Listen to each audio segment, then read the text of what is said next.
Somos los que buscamos superarnos, los que nos proponemos mejorar nuestro país, los que queremos forjar nuestro propio destino y aspiramos a conquistar el mundo.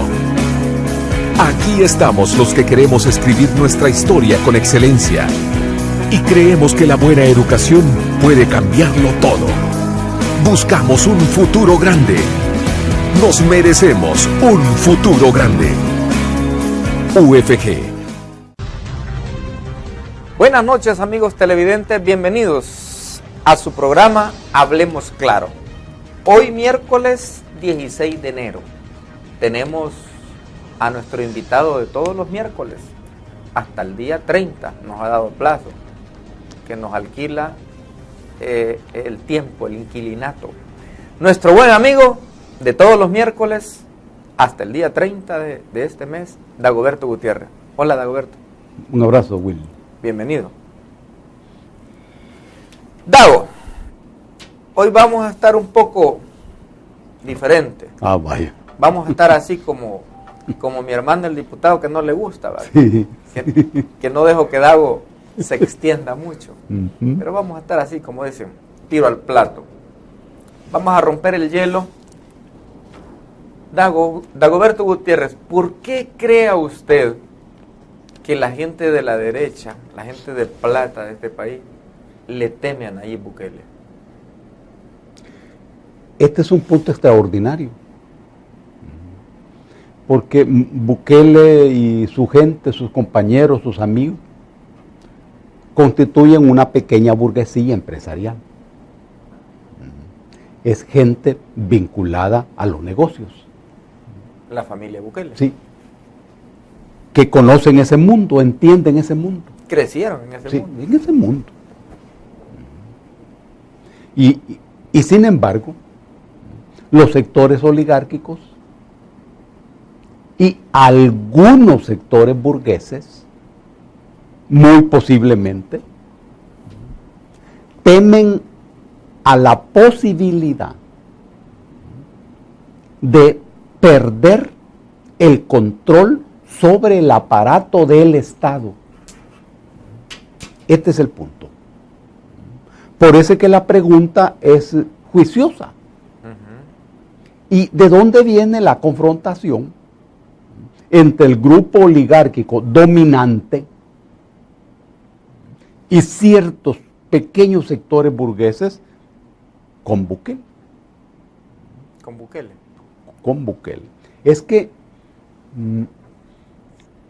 la disputa política por el control del aparato del Estado asegura la posibilidad, sobre todo de sectores oligárquicos, que son capitalistas atrasados, que no tienen capacidad de competir sin el alero del aparato del Estado,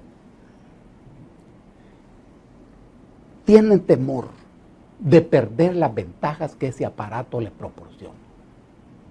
Los burgueses tienen más cancha, tienen más capacidad de competir. Siempre necesitan del aparato del Estado, pero menos.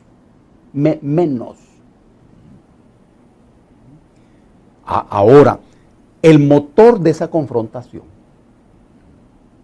es parecido a lo que ocurrió en el marco de la Guerra Civil. Uh-huh. A partir de 1932, la Fuerza Armada se convirtió en la clase gobernante. Sí, los gobiernos militares. Todo Estado tiene una clase dominante y una clase gobernante. La clase que domina no domina porque tiene más dinero, no. Domina porque sus ideas son las que están en la cabeza de gran cantidad de personas. Ese es el dominio.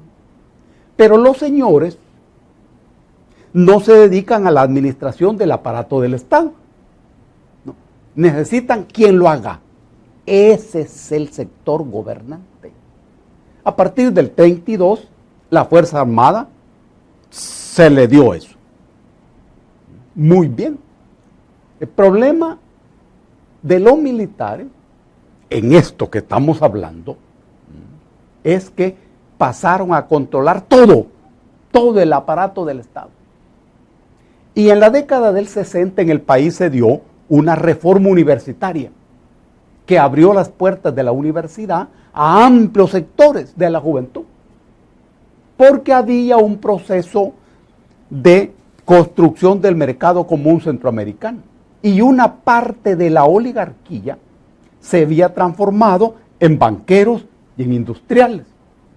Entonces en el país funcionaba una amplia fuerza industrial. Muy bien. Eso se terminó con la guerra con Honduras. Y entonces se desarrolla un proceso de radicalización. Y se planteó el problema de la exclusión política. Esa exclusión política fue el motor de la guerra civil. Y la guerra terminó cuando los oligarcas resolvieron eso. ¿Qué pasa hoy? 30 años después del fin de la guerra. Que de nuevo se plantea el problema de la exclusión política. Porque en la fórmula que se adoptó para terminar la guerra civil, los oligarcas se hicieron más poderosos que nunca. Un número más reducido, sí, pero más fuertes. Y controlan todo. Este sector de la pequeña burguesía empresarial ha entrado a disputar y a enfrentarse a esa exclusión política. De nuevo, no es exclusión económica, no. Ellos son comerciantes y conocen ese mundo. Una exclusión política. Y los oligarcas, que como son oligarcas no tienen una cabeza burguesa, política y flexible, los tratan como enemigos. Y entonces ven a Bukele y su grupo como enemigos. No terminan de darse cuenta que el problema de la coyuntura en rigor no es Bukele y sus amigos, es el pueblo. Es la gente. Que está harta la gente de la situación del país. Ellos no ven eso. Pero la razón de la confrontación es justamente eso. Temen perder el control del aparato del Estado. ¿Y qué pudo haber pasado, Dago, cuando en aquel Supercoena que tuvo don Archibaldoqui, el dueño de la DOC, el dueño de la Sal, de la Constancia, don Ricardo Poma? Bueno, los que dan las órdenes detrás del telón, como dicen, se pusieron al frente. Don Archi hizo su coena, pero toda esa gente que siempre ha estado detrás del telón, que ordenan y ejecutan, claro, con el control remoto. ¿Qué habrá pasado por su mente que decidieron ponerse al frente? Correcto. Normalmente tienen sus instrumentos. Ah, pero eso... Sí. Y los partidos políticos son sus instrumentos. Pero hay circunstancias en donde deciden hacer ellos mismos las cosas. Actuar ellos directamente. Ahora ya hay un momento de eso. Arena nace en 1980. Sí. Con sectores de la pequeña burguesía. No era un partido oligárquico, no. El FMLN también nace en 1980. En diferentes meses. Sí. También pequeña burguesía. ¿Por qué pequeña burguesía? Es que nosotros éramos pequeños burgueses y los de Arena también pequeños burgueses. Pero ustedes con ideas y aquellos con pisto. Nosotros éramos pequeña burguesía intelectual. Oh. Pequeña burguesía intelectual. Pero también pequeña burguesía. Pero rápido la oligarquía capturó el partido. Pero hubo un momento, es cierto lo que vos decís, que Archibaldoqui y sus amigos controlaron el partido. ¿Qué momento político había en el seno de Arena para que los señores decidieran asumir directamente el control? Eso generó un cisma. Yo me recuerdo que la Glorita Salguero dijo que Arena había sido privatizada. Sí, Arena SADCB, decía. Claro, porque entonces los partidos políticos no juegan su papel y pierden fuerza ante la gente. Porque si hay un partido político cuyo secretario general es un oligarca. De hecho, eso pasó. El peor resultado en alcaldes y diputados fue en ese Coena. Claro. Fue la primera caída de Arenas. Seguro. Cuando se creía que porque estaban los dueños de este país, los dueños de La Plata al frente, como eran exitosos en sus empresas y en todo lo que hacen, ese Coena iba a arrasar. Y no pasó así. Y salió el tiro por la culata. Exactamente. A ese Coena lo arrasaron. Lo arrasaron. Y se retiraron. Inmediatamente. Y se retiraron. Y hasta el pobre don Archie salió que se murió en ese esfuerzo. Claro, es cierto. Y Archie era joven. Sí. Archie era joven. Pero con tanta preocupación y mi- tanta... Mira qué experiencia. Eso de histórica. andarle dando la mano a medio mundo no es para un tipo de esos. No, que no están acostumbrados a hacer eso. Ajá. Y ya como Coena andando en campaña tenía que abrazar niños abrazar viejitos y chinear niños a la fuerza. Y los poderosos siempre son vulnerables en su relación con la gente. Sí. Siempre son vulnerables. Esa es una experiencia histórica. Qué bueno que la pone sobre la mesa. Ahora hay un momento también complicado. Los partidos políticos aparecen bajo el control de señores oligarcas. Quiero aclarar algo. Cuando hoy se habla de oligarquía, estamos hablando de una noción sociológica y antropológica. El oligarca es aquel que forma parte de un grupo pequeño que toma decisiones en nombre de todos, incluso en nombre del Estado. Yo, que soy de Santana, Chalchuapa, me crié en un mundo de cafetaleros. Y ahí se decía que eran 14 familias. Sí, ese era el rumor. Son 14 familias. Bueno, pues hoy son menos. Y son 14 departamentos. Sí. Y más poderosos. Pero hoy cuando se habla de oligarquía, se habla de un fenómeno ideológico también, no solo económico. Porque el pensamiento oligárquico se extiende a diferentes sectores que económicamente no son oligarcas, ¿no?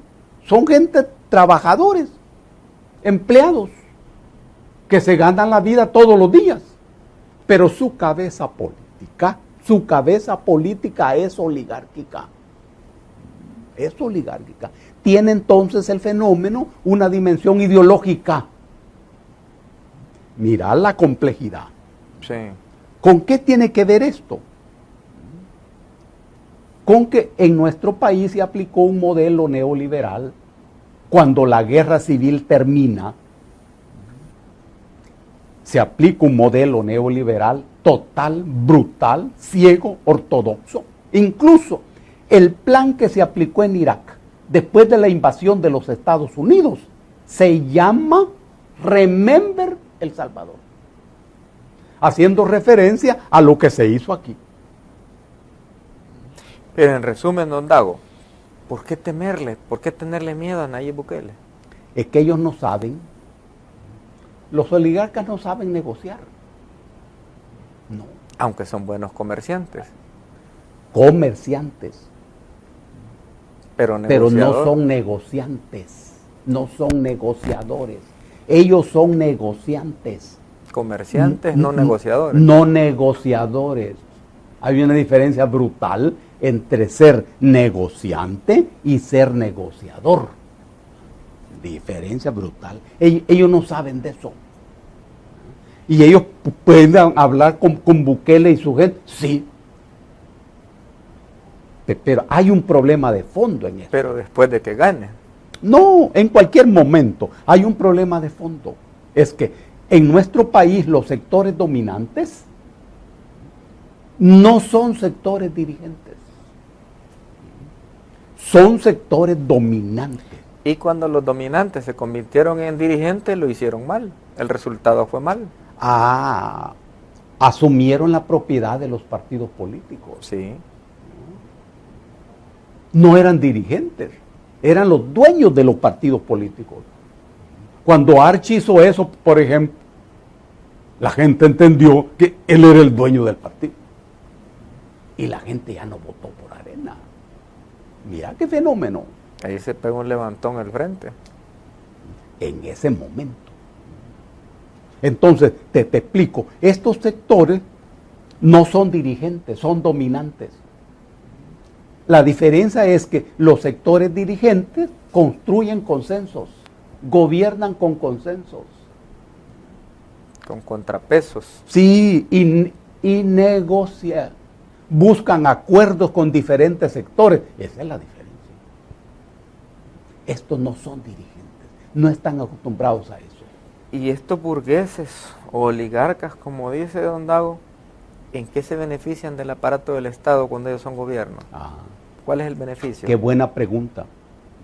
Es que al controlar el aparato del Estado, controlan la política económica, controlan las leyes, controlan los gabinetes, se aseguran los ministros estratégicos, no digamos todos, pero los estratégicos son gente de ellos. Los puestos clave.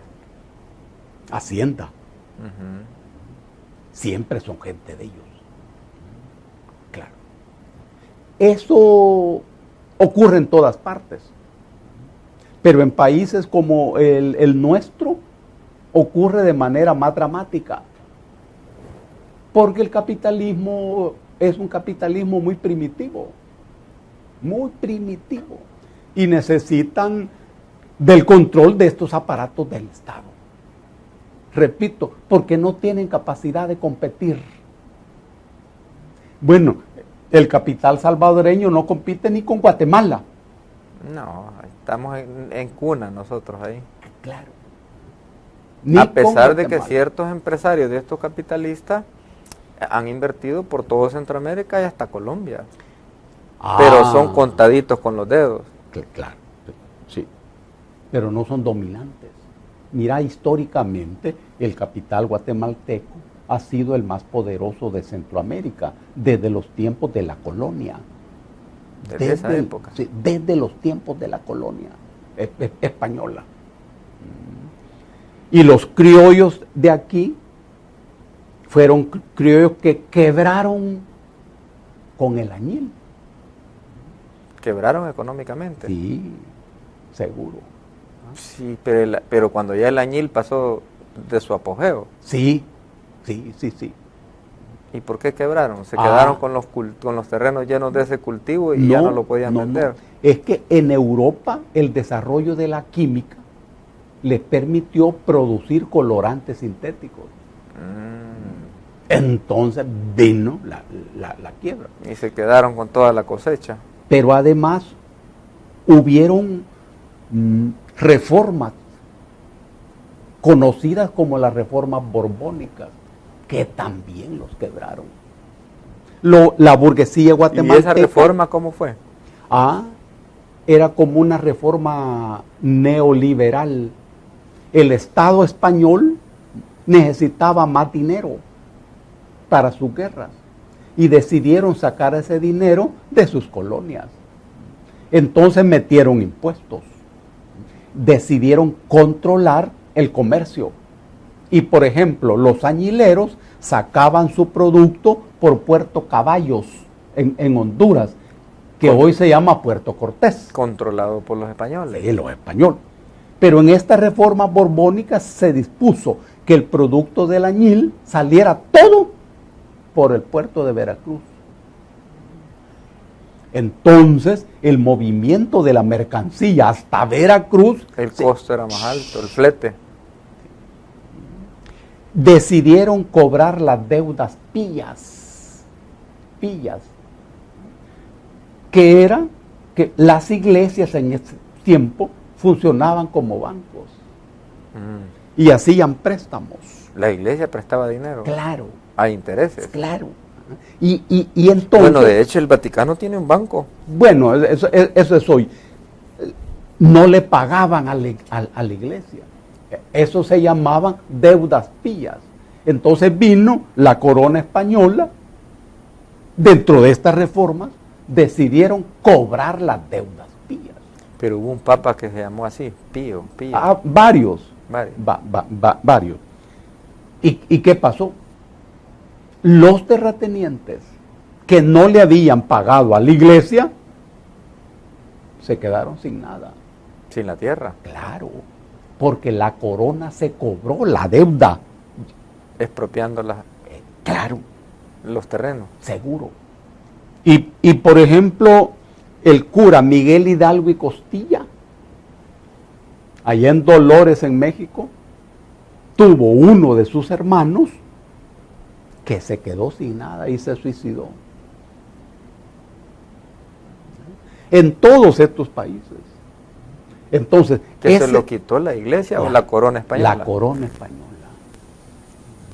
Pero la iglesia le vendió la deuda a la corona española. ¿O qué? No, la corona española quitó todo eso. Expropió. Sí, Así, a la machada. como es. claro. Y le quitó a la iglesia la facultad para prestar dinero. Y la corona se cobró las deudas de la iglesia. Oh. Claro. Entonces, todos estos sectores perdieron capacidad económica. Pero la iglesia era un poder fuerte. ¿Cómo se dejó la iglesia montar eso? Que era la corona. No, pero le dan poderes ambos. Sí. Hubo un gran desequilibrio. Toda esa situación es lo que determinó la lucha por la independencia.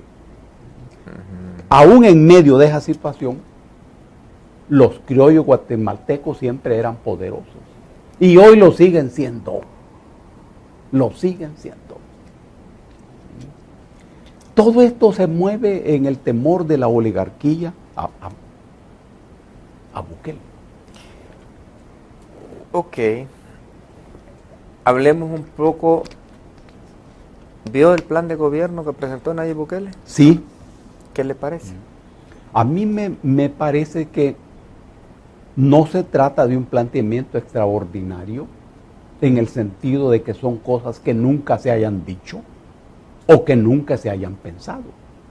Se trata de una serie de cosas que cualquier gobierno medianamente decente y medianamente inteligente debieron haber hecho de hace Años. De hace años. Eso en primer lugar. En segundo lugar, dentro de los planteamientos de su plan, hay algo de gran importancia. Se refiere al planteamiento de reforma del Estado. El planteamiento empieza con lo que se llama gestión pública. Una nueva gestión. No solo se trata de una nueva política, sino de una manera diferente de hacer la política. Ocurre que hoy se puede pensar que los programas de gobierno tienen límites contemporáneos. Se puede entender que tengan límites contemporáneos. Y la diferencia puede estar en la manera de hacer las cosas. Sí. Y en la manera de trabajar en el Estado. Este es un planteamiento de gran importancia. Bukele no planteó en ningún momento un nuevo Estado, ni reformas del Estado, sino que reformas de la manera de usar el aparato del Estado y el poder del Estado. En la gestión pública, esta es una cosa de gran importancia. Novedoso, que forma parte de las características de la actual campaña electoral. Pero luego hay otra idea. La educación y la salud son en todo Estado aparatos ideológicos. Son los dos aparatos ideológicos más importantes. Sí. Y uno mira cuando un gobierno es inteligente. ¿Cuánto le dedica a la educación y cuánto le dedica a la salud? porque ambos son inversiones a largo plazo. Sí. Es terrible. Los médicos cuando dicen a terapiar a todos los pacientes pueden derrumbar hasta un gobierno.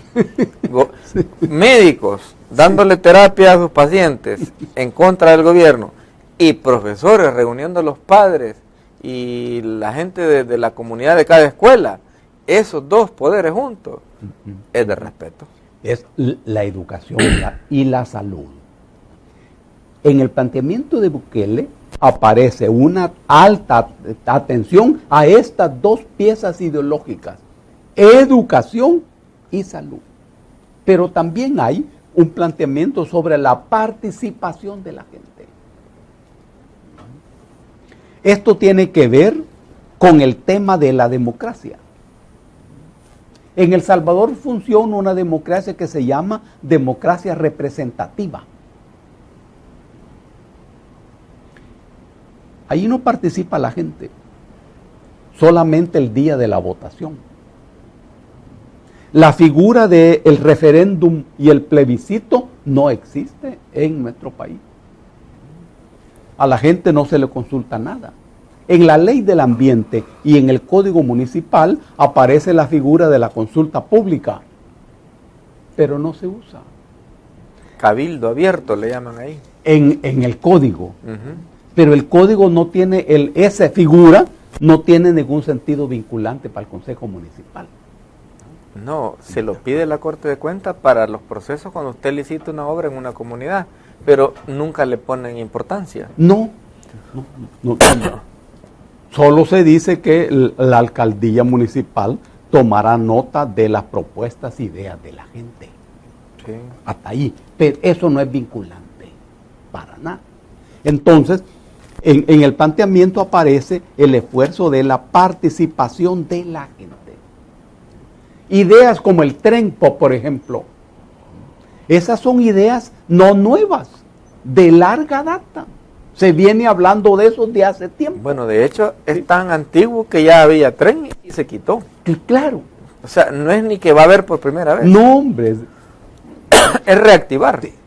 Es reactivar. El hecho de que el territorio marítimo es más grande que el territorio continental, claro, hombre. Es así. Ahora, hay allí planteamientos a largo plazo. Esta es una cosa muy importante. Sí.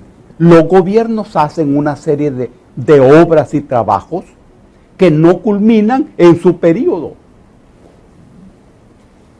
sino culminan en el periodo de otros gobernantes.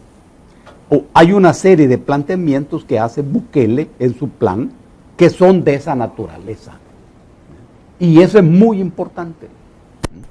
Ha tomado ideas de otros documentos y de otros materiales, según se ha estado diciendo. No, pero es que las buenas ideas de un gobierno se deben continuar. Y esa es una buena noticia. Hay que romper eso, porque aquí lo que hace un alcalde, o lo empieza a hacer un alcalde, el otro ya lo deja de hacer, porque fue idea del alcalde anterior. Un gobierno hace una carretera y no la terminó hasta donde el gobierno la hizo, hasta ahí quedó. Es una tragedia. Y ahí tenemos un ejemplo, esa carretera que va para San Miguel de 4 carriles.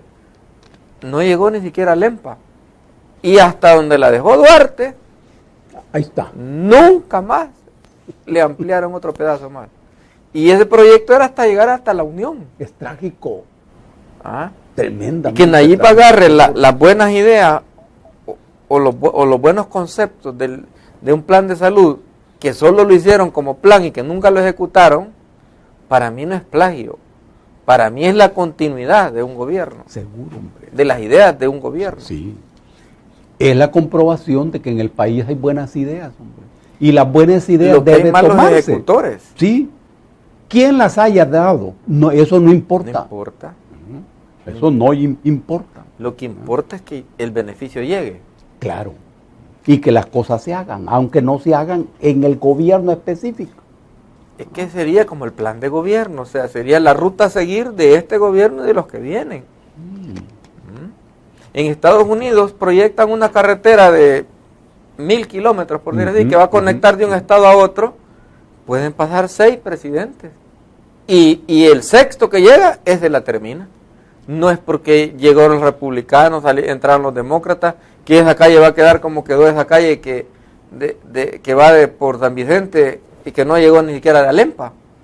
Desde donde la dejó Duarte, ahí está todavía. Claro, eso está planteado. Todos estos elementos aparecen en este plan. Es cierto que una vez conocido el plan, ha empezado una guerra o una especie de guerra en contra del plan. Pero yo creo que es en contra de la persona. Porque Hugo Martínez, que va bien bajo en las encuestas, no le critican nada. No. Y Hugo Martínez tampoco le critica nada a Callejas. Hace ver como que estuvieran de compadre hablados. Sospecha, se entiende eso. Nunca he visto yo que un FMLN ataque a cualquiera otro menos Arena. Nunca había visto yo un Arena atacar a cualquier otro menos a un FMLN.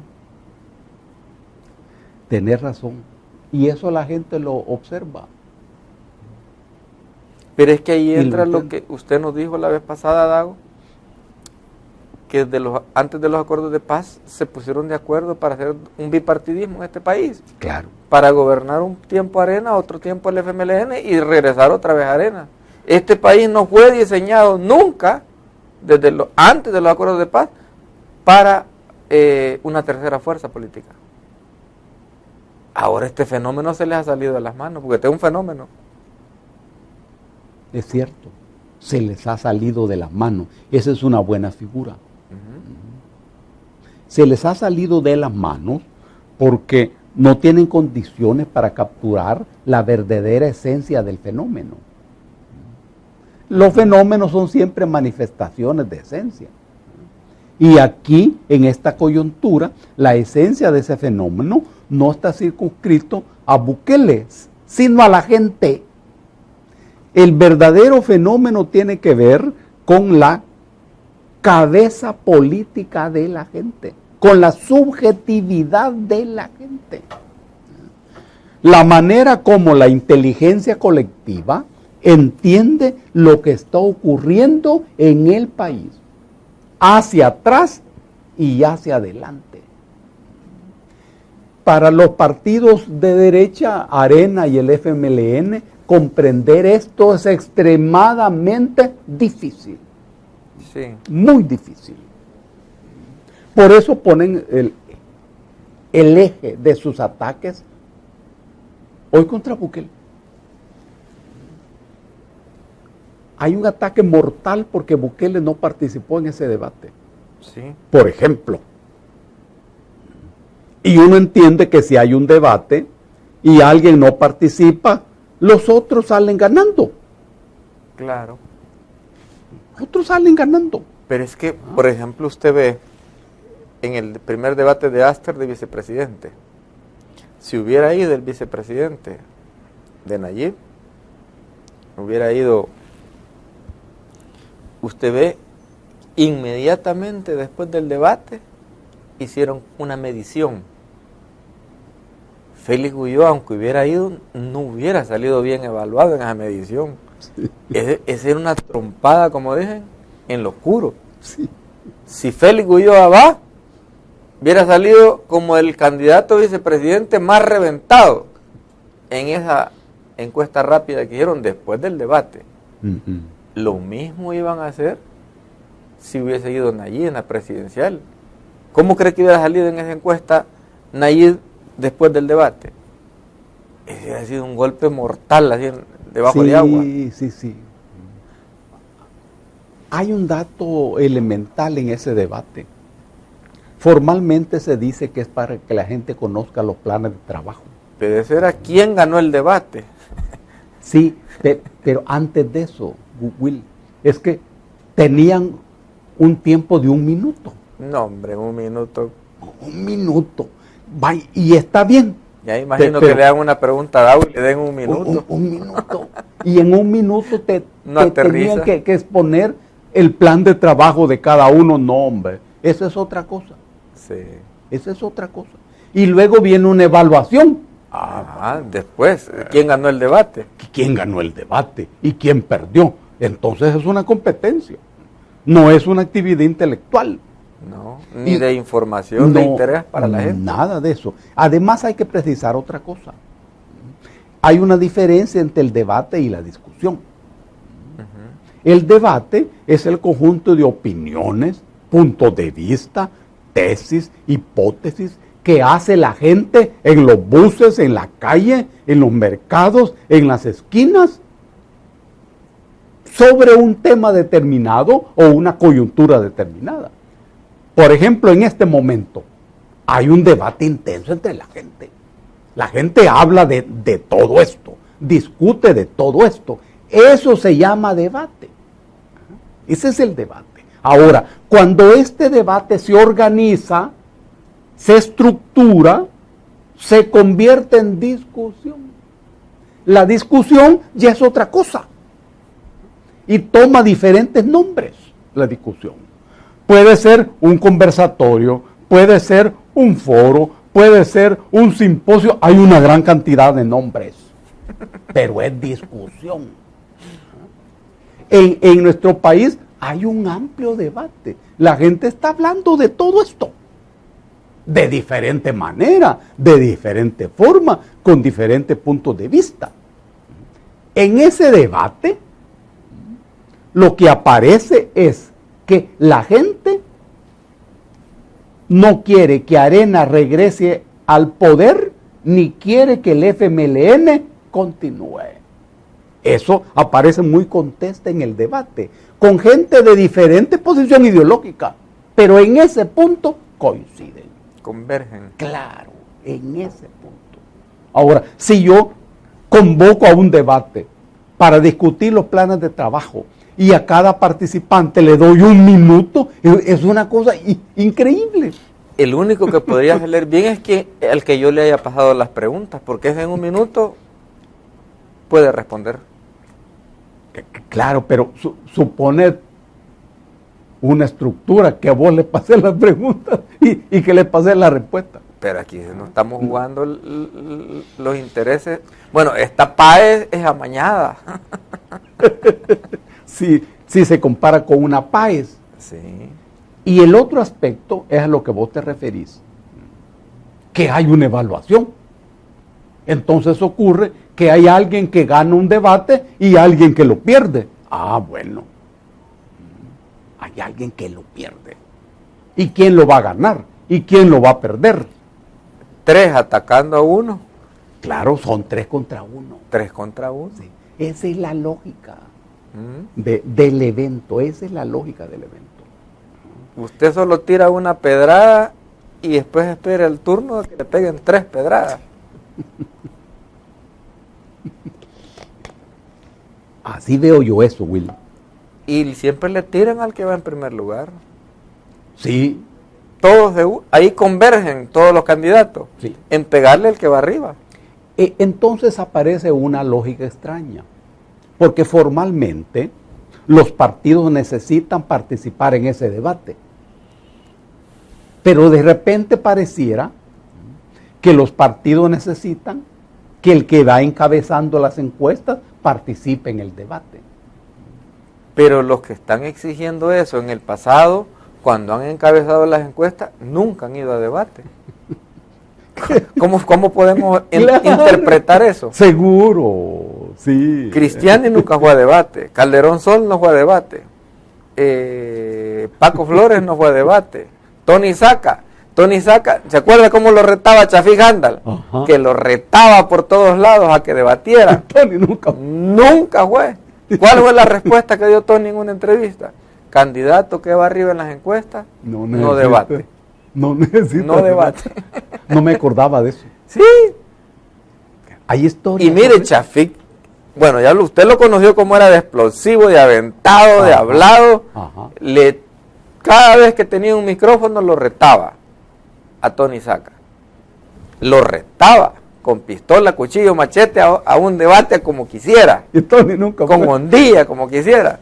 Tony la única respuesta que dio fue: candidato que va arriba en las encuestas, no debate. Pero ahora hasta ley lo quieren hacer, que por ley a la fuerza tiene que ir. Mira, eso es increíble. ¿Cómo se les ocurre? Ahí vi a Norman Quijano en una entrevista decir eso. Alguien dijo eso. Sí. Eso es extraordinario. Entonces, eso obligatorio ir. Por ley Por lo quieren ley. hacer. No, hombre. No. Y hay una guerra. Hay una guerra. Se decía, Bukele no tiene plan. Bueno, y presenta el plan. Primero eran críticas a morir porque no tenía propuestas ni plan. Sí. Ahora 1000 críticas por el plan que presentó. Sí. Él dijo que iba a presentar su plan ese día a las 7 de la noche. El mismo día el debate era a las 7:30. Voy a presentar mi plan de gobierno. No dijo lo que le iba a hacer en vivo, grabado, algo. Dijo que lo iba a presentar. Cuando nos está diciendo que lo va a hacer en vivo, pues lo lógico es que va a ser grabado. ¿Y cuál es el problema? Tiene más tiempo para pulir el mensaje. El mensaje llega, el mensaje es recibido. Correcto. Porque el mensaje tiene varios contextos. ¿Vea? Que sea recibido, que sea captado, entendible. ¿Vea? Entonces, el mensaje llegó.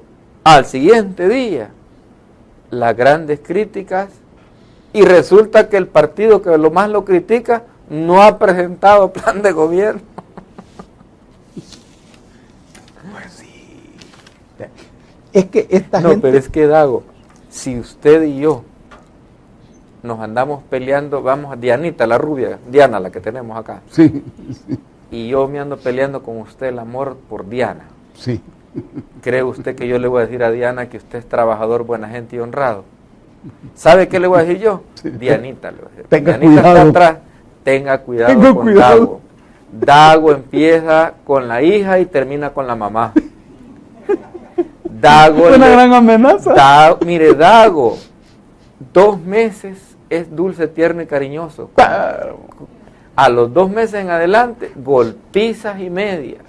Dago no se baña, cuando levanta la ala, la va a noquear. Nunca voy a decir yo que Dago es trabajador, honesto y honrado. Sí. ¿Y Dago qué diría de mí a Dianita? Es una gran persona. No, para mí, para desbarrancarme a mí, que Dianita no me acepte a mí, no que lo acepte a usted. Es un migueleño muy digno. Que ha trabajado por ese pueblo. Y No. se siente orgulloso por este pueblo. No, ya no. no siente el calor ni le da salpullido. No. Bueno, cuando alguien se anda disputando el cargo con otro, lo que hace es hablar mal del otro. Sí, hombre, jamás sí. va a dar sus buenas cualidades. Exacto. Y eso está dando en esta campaña, solo campaña sucia. Vamos a hablar de las características de la campaña. Sí, en un momento, después de la pausa comercial. Bye. Amigo, no nos cambie, que venimos con más bombazos, al estilo de Dago, bombazos con filosofía. No nos cambien.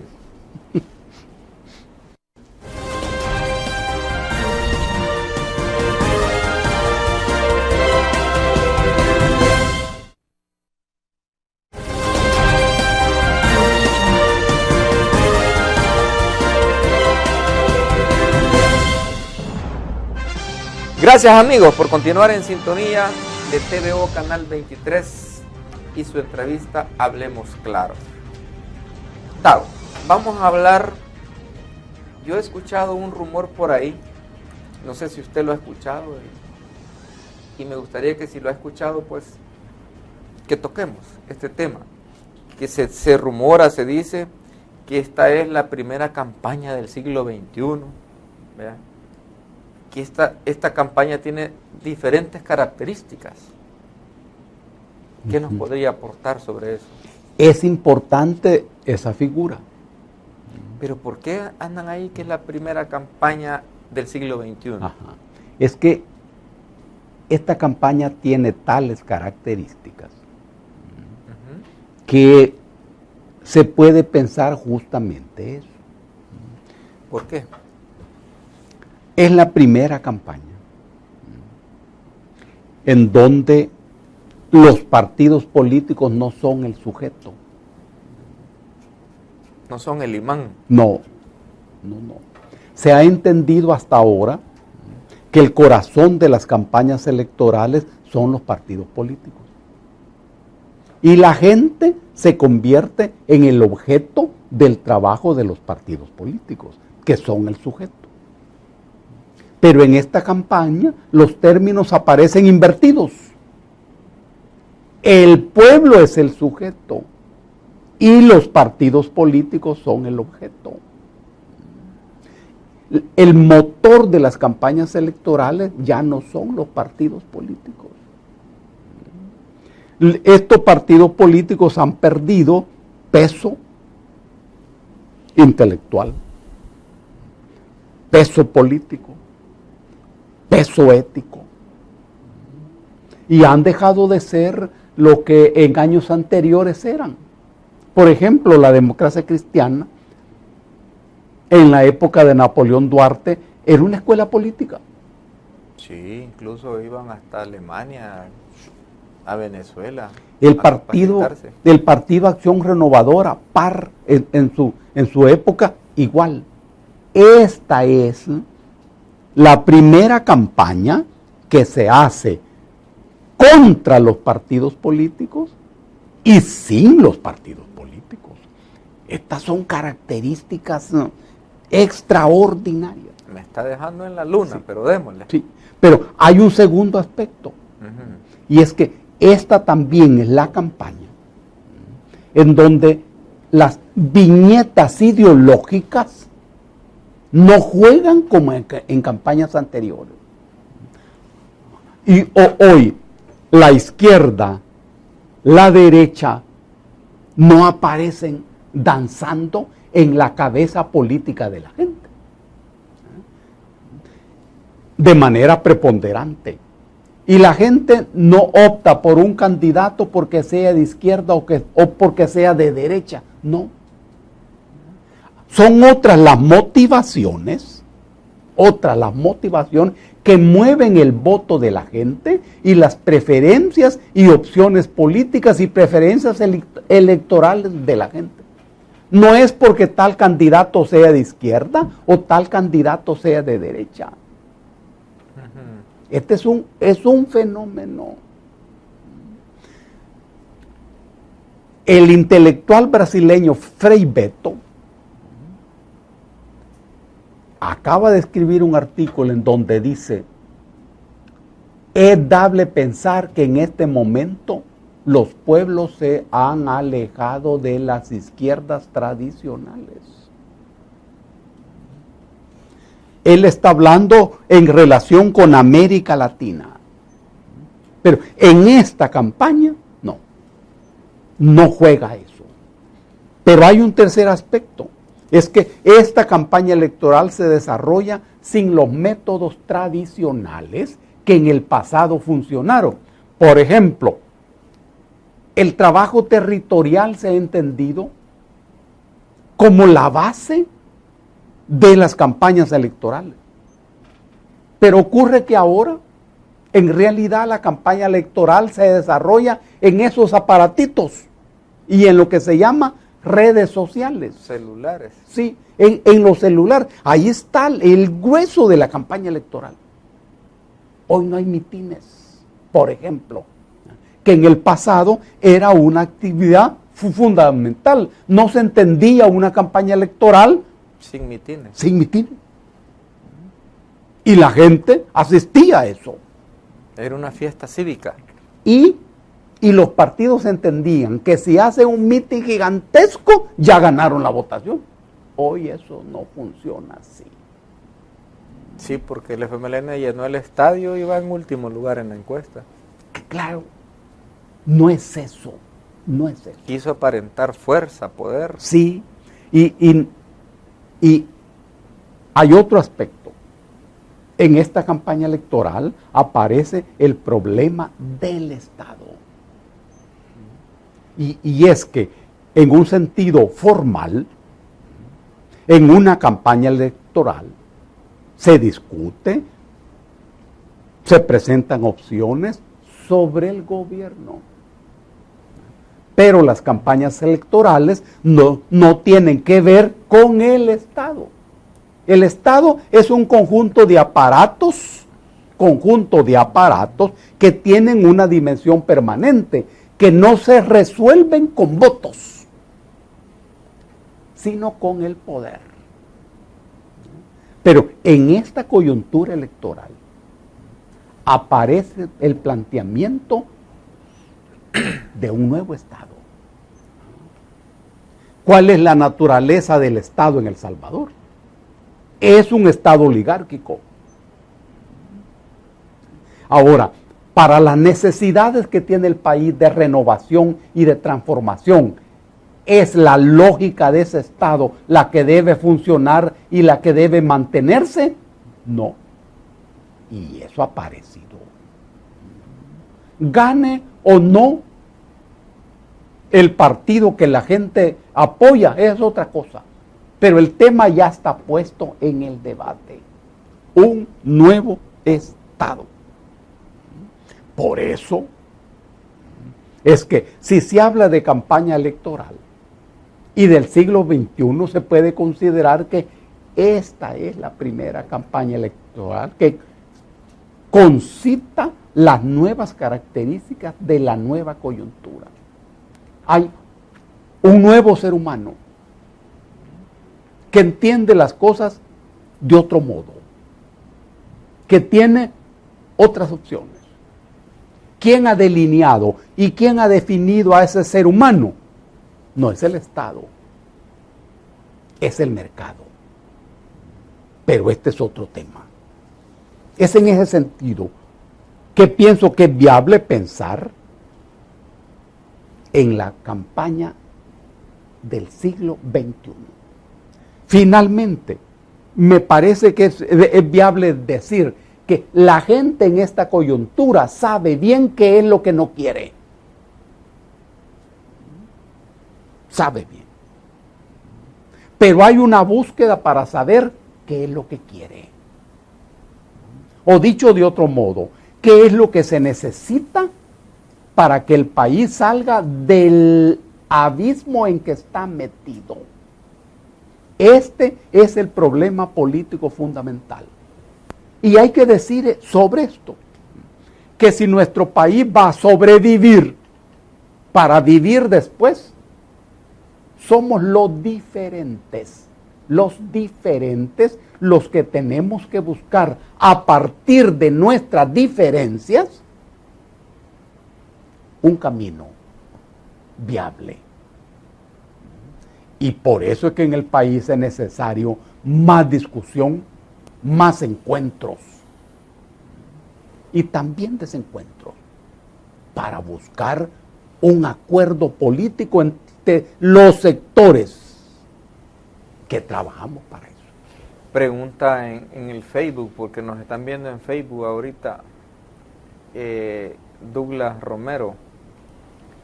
Don Dago, ¿me podría usted explicar por qué los demás partidos desvirtúan las encuestas que favorecen a Bukele? Es que... Y también me pone aquí otro, ajá, que me fume un poro de marihuana, dice, para que no me dejen la luna, Don Dago.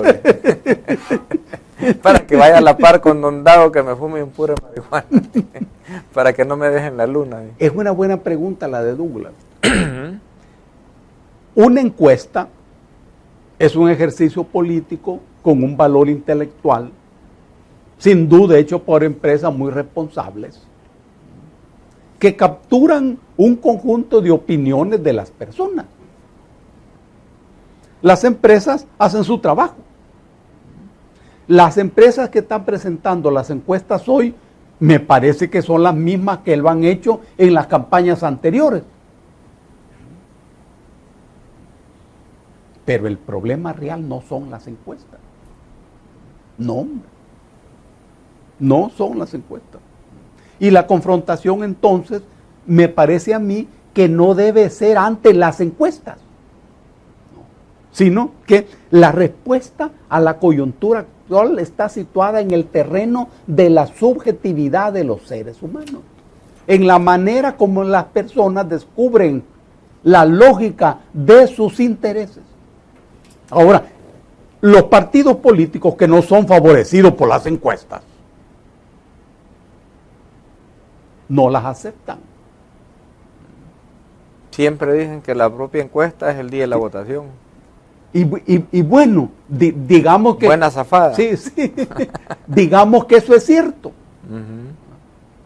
Pero es que las encuestas tienen un determinado valor político. Pero también hay tendencias, pues, y en todas las encuestas Claro. dicen que va a ganar una persona, es una tendencia. Sí, porque si en todas las encuestas se dice que va a ganar una persona y ocurre que esa persona no gane la votación, ahí tenemos problemas. Ahí está mal amarrado en Claro. el Tribunal Supremo Electoral. Ahí tenemos problemas. Y entonces, si se da una circunstancia de ese tipo, aparece en la cabeza la figura de Fraude. fraude. Ahora, ¿y cuál es la lógica de esa figura en nuestro país? La historia política de nuestro país. Se ha dado y se ha repetido muchas veces. Claro, por supuesto. Bueno, Duarte la ganó la primera vez y se la quitaron a la brava. Sangrientamente. Cuéntenos un Sí, poco de eso para que la gente se recuerde. sangrientamente. La campaña de 1972 de la Unión Nacional Opositora. Napoleón Duarte ganó esa campaña electoral con la Unión Nacional Opositora. Lo capturaron, lo torturaron. Le quitaron un dedo, parece, ¿verdad? Claro. Y lo echaron del país hacia Venezuela. Bueno, y ganó la votación. Ese perdió ganando. Claro. ¿Y qué pasó 5 años después, en 1977? También con la UNO. El candidato del coronel Ernesto Claramón. Bueno, también el coronel Claramón ganó. Pero el día de la votación llegó hasta el mediodía. Es que Cerraron las urnas al mediodía. seguro, sí, el mediodía de 1977. Entonces el pueblo se tomó la Plaza Libertad. 2 días de berrinche y después todo el mundo tranquilo. Fueron más. No. Se hizo ahí un mitin permanente las 24 horas del día. Las 24 horas del día. Y ahí eran las 11 de la noche y había una persona hablando. ¿Pero qué resolvieron? El 28 de febrero de 1977, el ejército asaltó militarmente la plaza. Y le dio culatazo. No, disparó a matar a sangre y fuego. 200 o 300 personas muertas. Wow, esa parte no me la sabía de la historia. Claro. Estos de Facebook les encanta que les diga, mire que me dejó en la luna. Ahí me ponen a estar fregando y fregando que con eso que me dejó en la luna. Sí. Vaya pues, me dejó en la luna. Esa es la historia. Cuando la gente en estas circunstancias que estamos analizando habla de fraude, es que es la lógica histórica.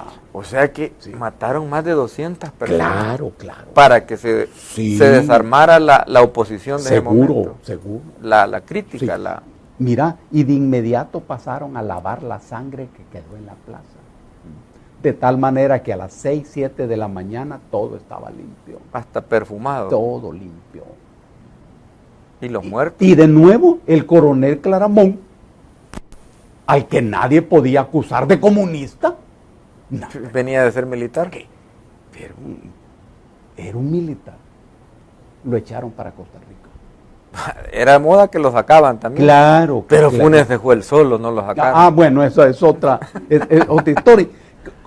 Es útil contar esto para explicar por qué la figura de fraude aparece en la cabeza política de la persona. ¿En qué año fue la candidatura del presidente Duarte? En el 83. 72. No, cuando la ganó. En En el 84. 84 fue, ¿verdad? Sí. Yo era militar y voy a confesar algo aquí. Ujú.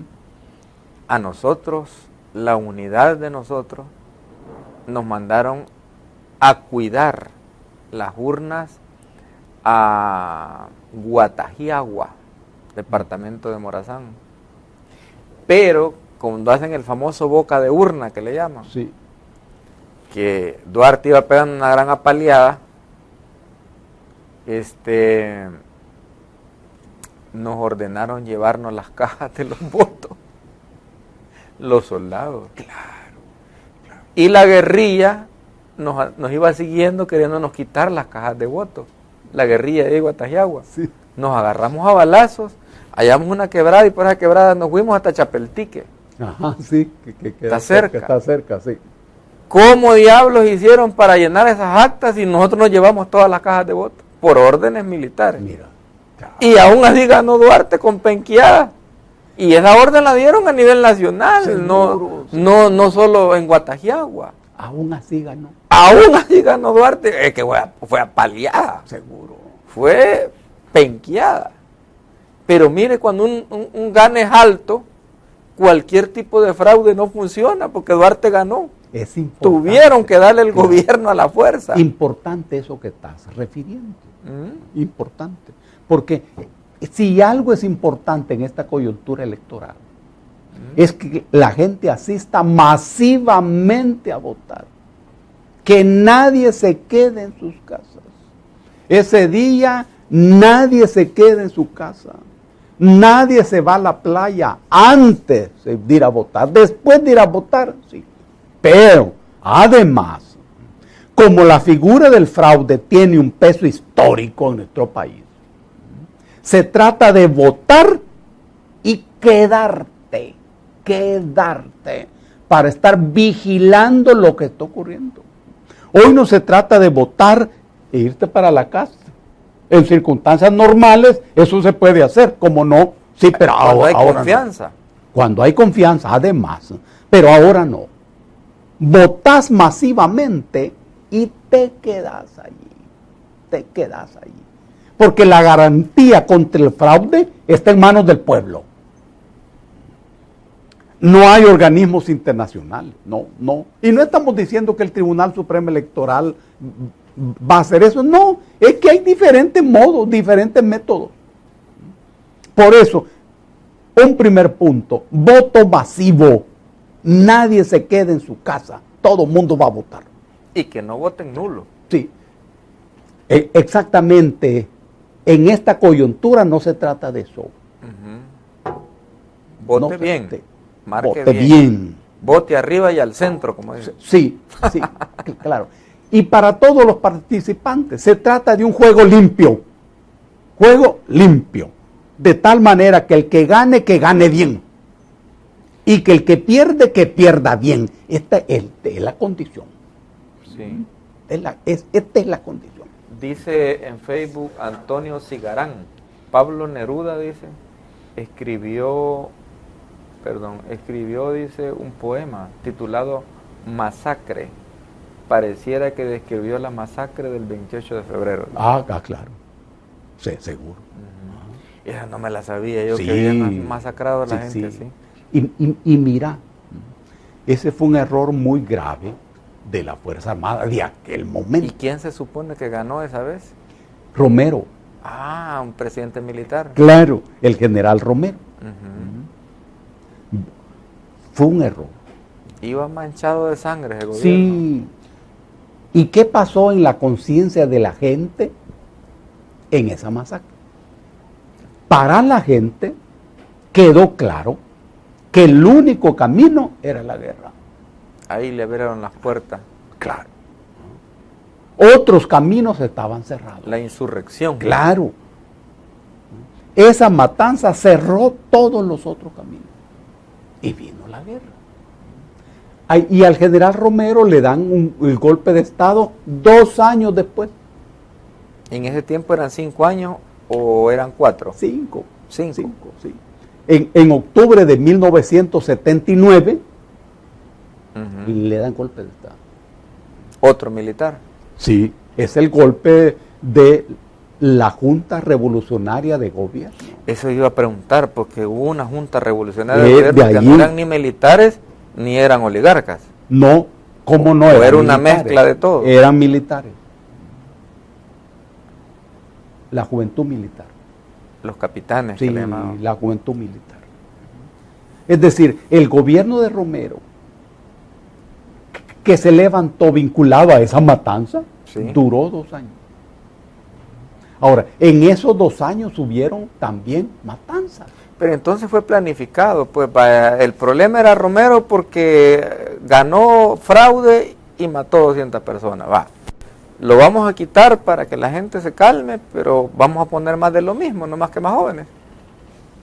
No, Trabajó diferente esta no. Me estoy refiriendo a la lógica de los acontecimientos que terminaron con el gobierno del general Romero. sí, Es que triunfa la revolución sandinista ese año. ya la pólvora estaba regada. Ese año. Entonces, en algunas cabezas se consideró que podía funcionar lo que llamaban el efecto dominó. Sí, para todo Centroamérica. Sí. En cierto modo, es previsible que para ciertos sectores ese haya sido un golpe preventivo para ciertos sectores. Ujú. Para otros sectores que participaron en el golpe, haya sido una manera de resolver ese tipo de gobierno sanguinario. Claro. Somoza estaba haciendo lo mismo en Nicaragua en esa época. Sí, es que cuando triunfa la revolución sandinista termina el gobierno de Somoza.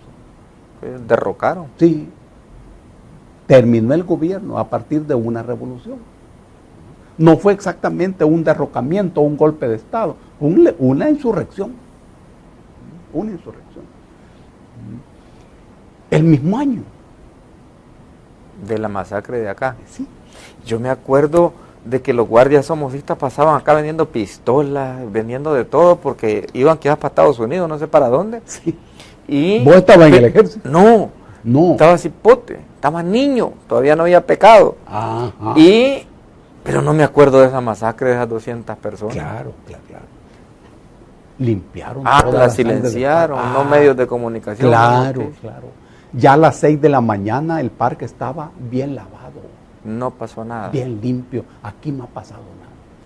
Claro que la gente estaba adentro, en la iglesia que está enfrente. Sí. Sí. Y había un gran problema ahí, porque había que sacar a esa gente. Ahí estaba el coronel Claramunt. ¿Y con los muertos cómo hicieron? ¿Los enterraron en una fosa común? Desaparecieron los muertos. Claro. O sea, los echaron a los camiones, Sí. lavaron. Sí. Aquí no pasó nada. Es que cuando vino el día, Sí. eso fue a medianoche, cuando vino el día, llegó la Cruz Roja Internacional. Pero ya estaba lavado. Y tenés razón, se sabe muy poco de eso. Sí, bueno, yo no sabía. Muy Supe cuando pasaron los guardias somocistas, ¿verdad? Que venían huyendo del régimen que había ganado allá En esos días. los sandinistas en esos días. Claro, en esos días. Sí, porque allá venían vendiendo pistolas. Sí, seguro. Y esa fue una campaña bárbara. Bueno, la votación llegó a mediodía. Claro. A las 12 del día. Bueno, esperemos que con Bukele no van a cerrar las votaciones al mediodía también. Sí, hemos hablado de esto para explicar que la duda de la gente y la desconfianza de la gente tiene una base histórica. Sí. No es un invento. Y está bien, hay que dudar. Hay que dudar. Y hay que confiar en las propias fuerzas del pueblo. Dago, nos hemos pasado 13 minutos. Sí. Solo vamos a una pausa comercial, una pregunta y nos vamos. Va. Amigos, no nos cambien. Regresamos después de la pausa comercial.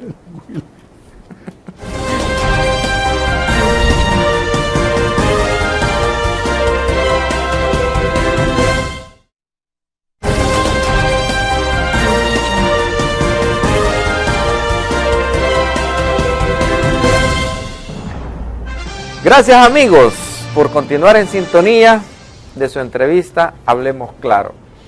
Aquí escriben así, ¿ve? clases de historia al estilo de Will Salgado, de choto. Muchos dicen que están aprendiendo muchísimo. En el Facebook está prendido ahí, medio mundo está escribe, que escribe, que escribe. A otros que me han agarrado de pato a mí diciéndome que me dejo en la luna, que me quedo en la luna. Pero yo soy honesto y sincero, ¿cómo le voy a estar diciendo que le entiendo y me deja pata? Él ya va en bicicleta bien adelante y yo a pata no lo alcanzo. Don Dago, para cerrar el programa, una pregunta más. ¿Cómo no? Hoy se cumplieron 27 años de los acuerdos de paz. Tenemos una fotografía ahí, Máster, espero que esta vez sí la encuentre, de la prensa gráfica, donde el profesor Sánchez Serén dice que el país ha avanzado en erradicar la pobreza y la desigualdad, la equidad social. Me busca esa pantallita ahí para que la leamos con Don Dago. Ahí está, mire, Don Dago. Dice, en el marco de la celebración de firma de los acuerdos de paz, el presidente Sánchez Serén dice que es propicio resaltar que el país ha avanzado en erradicar la pobreza, la desigualdad, el respeto a los derechos ciudadanos y la equidad social. ¿Qué quiere decir con equidad social? ¿Qué es eso? Sí. Explíqueme, Don Dago. Sí. Lo voy a apuntar. Sí. Equidad social, dice. Equidad, sí. Porque aquí sí me dejó en la luna, y mire quién me dejó en la luna, el profesor Sánchez Serén. Sí. Equidad social. Sí. Dice que prácticamente ese es el logro de 70,000 muertos, 12 años de guerras, destrucción de la infraestructura de este país, luto, dolor, que lo que hemos logrado es erradicar la pobreza y la desigualdad y la equidad social. Equidad social. Hemos erradicado la pobreza en estos 27 años después de los acuerdos de paz, ¿no? Hay que referir antes algunas otras cosas.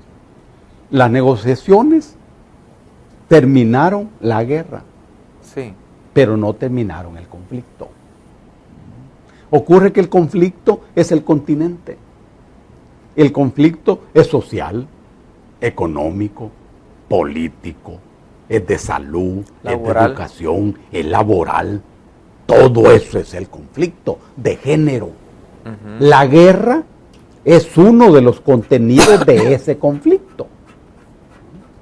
¿Qué es lo que abordó la negociación? El fin de la guerra, pero no el fin del conflicto.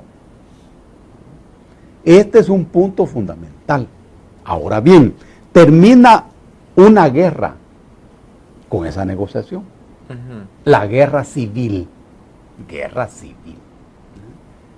Y de inmediato empieza otra guerra, que es la actual, guerra social.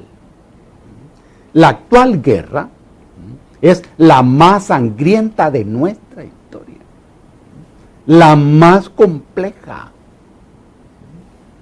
la más difícil, que además es una guerra ignorada y negada. En muchos sectores aquí no hay guerra y aparece la figura de la paz. Es viable hablar de paz, siempre y cuando se precise que cuando se habla de paz en nuestro país se está hablando de ausencia de guerra, nada más de ausencia de guerra. Pero estamos hablando de ausencia de guerra civil y presencia de una nueva guerra. En la guerra actual, sí, el territorio está en manos de la pandilla. Y la pandilla es una fuerza económica, una fuerza política y una fuerza militar. Esto nace luego de la firma de los acuerdos de paz. Acordémonos que nace como Mara. La Mara es un concepto sociológico. Pero luego desaparece la Mara, aparece la pandilla. y aparece el territorio controlado por la pandilla. Y hoy esa pandilla pasa a un tercer nivel, es una fuerza política, una fuerza económica y una fuerza militar. De tal manera que en estas circunstancias hablar de paz en nuestro país no es fácil. Hay que tener valor. Ahora, la equidad social, esta es una figura. Le voy a mostrar una pantallita, yo ya la busqué en Google. Le pongamos la pantallita de la equidad social. Pero la otra que me gustaría, don Dago, que me diga es que también dice que la desigualdad. O sea, ¿qué quiere decir Sánchez Serén con esto? Sí, está bien. Dice, se ha erradicado la pobreza. Sí. Yo pienso que hay más pobres. Hay más pobres, sí. Hay más pobres. Ajá. Claro. La desigualdad. Esto es falso, me sigue aquí solo en el manual de dormir del comunismo que dice que todos somos iguales, y en la religión que ante los ojos de Dios todos somos iguales. Bueno, el comunismo no establece la igualdad. Ajá. No. ¿Y cómo ustedes le daban terapia a la gente ahí que todos somos iguales? Es que sobre eso hay muchas leyendas urbanas. Sí. Hay un principio que aparece en la Biblia de los hebreos, en donde se dice, a cada quien según su necesidad, y de cada quien según su capacidad. Ese no es un trato igualitario, ese es un trato equitativo. A cada quien se le da de acuerdo a la necesidad, y de cada quien se le exige de acuerdo a la capacidad. A la capacidad. Sí. Lo equitativo es justamente eso. En lo equitativo se reconoce una diferencia y cada quien aporta de acuerdo a lo que puede. Vaya, tenemos la pantallita ahí de equidad social. Yo la busqué en Google, mire, y dice, la equidad social es la forma en la que se denomina, dice, al conjunto de prácticas que pretenden demoler todas las barreras sociales, dice, culturales, económicas o políticas, que impliquen exclusión y desigualdad. Mire, Sánchez Serén me dejó más en la luna todavía. Y mire quién me dejó más en la luna, Sánchez Serén. Sí. Esto se lo han de haber hecho otros, quizás, ¿verdad? Lo equitativo aparece expresado en esta fórmula. A cada quien se le exige de acuerdo a su capacidad y se le da de acuerdo a su necesidad. No es la igualdad. La igualdad es una figura que lleva a la uniformidad. Es que la característica de nosotros es la diferencia. Claro. Todos somos diferentes. Todos somos diferentes. Hasta los dedos de la mano. Claro, claro. Y fíjate, la ley dice, todas las personas son iguales. Ante la ley. Ante la ley. Aquí hay trampa. ¿Por qué? Hay una trampa muy inteligente. Porque todas las personas somos diferentes. En la economía, ideología. En la ideología, en el poder, en el conocimiento, en los gustos, todos diferentes. Pero viene el derecho y dice, todas las personas son iguales, pero ante la ley. Ahora, si las personas son desiguales en la economía, ¿son iguales ante la ley? No puede ser. Si a alguien se le imputa un delito y esa persona tiene recursos económicos suficientes, de inmediato tiene 5 defensores. Y lo mandan al hospital porque es el enfermo. Claro. Y no le prueban nada. Y como no le prueban nada, entonces es inocente. Le dan el alta y ya sale curado. Claro. ¿Es igual la persona ante la ley? No es igual ante la ley si tiene una desigualdad económica. Y la ley hace bien, porque no puede decir que todas las personas son iguales. Ahora, en este periodo ¿se ha reducido la desigualdad de las personas? No. Se ha aumentado la desigualdad. Ha aumentado la pobreza y también ha aumentado la riqueza. Pues sí, menos ricos, más pobres. Más pobres. Ese es el problema. Uno entiende la lógica de esos discursos. Entonces, ¿este discurso es político o electoral? Más bien electoral. Es que lo político requiere abundante inteligencia. Y de Sánchez Serén no se puede esperar eso. Poco político. Son malos, Will, ya te vi. Pero no suelta nada usted. Así son todos los que nacen allí en Santiago de María. ¿Está bien? Bueno, en resumen, don Dago, 27 años de los acuerdos de paz. 27 años de los acuerdos de paz. Y a los 27 años nos encontramos en la peor guerra de nuestra historia. ¿Qué ha pasado? Hay una pregunta que hay que hacerse. ¿Cuándo hay paz en una sociedad? Hay paz en una sociedad cuando la mayoría de las personas acepta, legitima, digiere la economía, la política, la ideología de los sectores más poderosos de la sociedad. Entonces, estos sectores poderosos declaran que hay paz. Cuando hay guerra en una sociedad, cuando los sectores débiles, que siempre son los más, rechazan, no aceptan la política, la economía, la filosofía de los sectores poderosos. Entonces, los sectores poderosos declaran que hay guerra en esa sociedad. Esa es la paz y esa es la guerra. Por eso la paz nace de la guerra. Nace de la guerra. Y la guerra resulta ser la actividad humana más cotidiana de las personas. Y la paz, un espacio reducido entre una guerra y otra guerra. Bueno, don Dago, prácticamente hemos llegado al fin del programa. Usted me dijo que 1 hora. Yo le dije que yo no lo iba a interrumpir al hablar y que el que se iba a pasar era usted. Vaya, está bien. Y usted fue el que pasó media hora más. Así que así lo voy a llevar el otro miércoles. Sí. Solo le pongo un tema ya que le guste. Ya te vi. Y ya se pasó usted la media hora solito.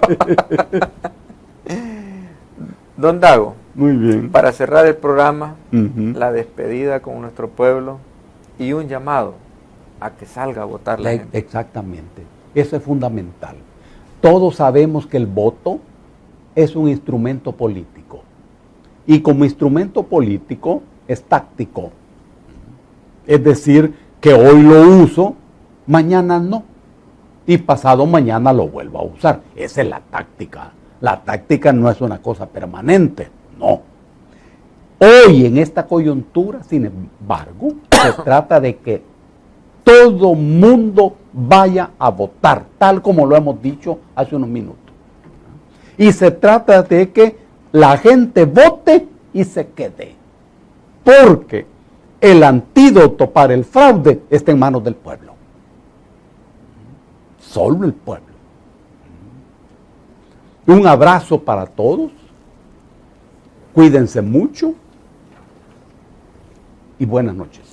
Un amigo que escribió dice que le mandes saludos al Tizatillo San Alejo La Unión, que lo están viendo y lo admiran mucho. El Tizatillo. ¿Cómo no? San Alejo La Unión. Así un que saludo a toda la gente bonita de San Alejo. Ya mandamos el saludo. Cabal. Bueno, amigos, hemos llegado al fin del programa. Yo recalco lo que dice don Dago, salga a votar, pero no vote nulo, no anule su voto, vote bien. Yo no le voy a decir por quién votar, porque no quiero decirle por quién votar esta noche. Solo le voy a decir por quién no debe de votar. No debe de votar por Arena ni por el Frente. Buenas noches, que Dios nos bendiga a todos. Somos los que buscamos superarnos, los que nos proponemos mejorar nuestro país, los que queremos forjar nuestro propio destino y aspiramos a conquistar el mundo. Aquí estamos los que queremos escribir nuestra historia con excelencia y creemos que la buena educación puede cambiarlo todo. Buscamos un futuro grande. Nos merecemos un futuro grande. UFG.